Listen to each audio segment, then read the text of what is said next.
Welcome to my workshop. I just want to make an explanation how easy it is to use the SharpEdge. I get a number of emails and phone calls saying, what is the wobble on the hinge? Is it supposed to be there? And the answer is yes. So I'm going to sharpen this 3/8 chisel. I'm going to put it close to the center, and this blade spacer will go in the middle of those slots. I've set the angle here to 30 degrees.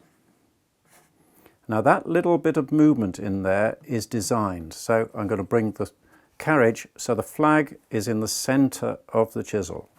My finger in the small indent to raise the carriage up. So small pressure, slide the chisel so it takes that movement out of the hinge. I'll do it one more time. Small pressure, slide that in to take that movement out of the hinge. That's as far as you need to push the chisel. Now the chisel stays still, hand pressure on here, and it's backwards and forwards.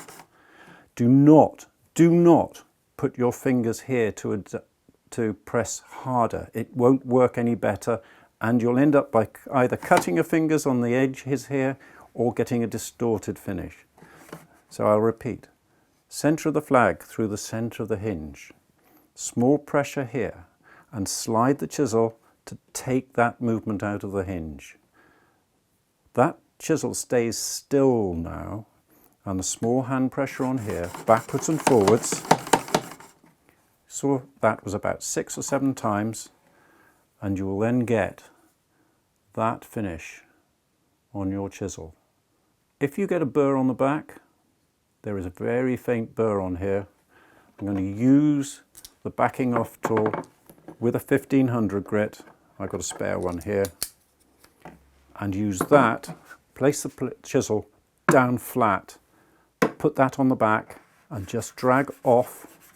Keep that flat on there to remove the burr, pop it back on here for 2 or 3 more strokes.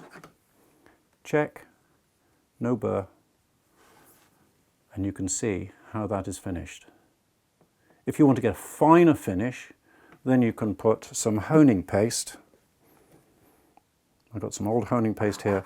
I've got an MDF board here, and I use that to polish the back. And that removes any micro burrs on there, and that's starting to polish up already. It needs a tiny bit more work on that to get a mirror finish.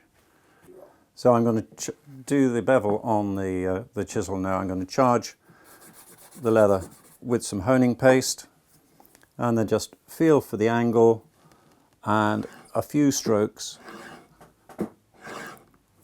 and that will just polish up the very edge of your chisel. It's so satisfying having a sharp tool.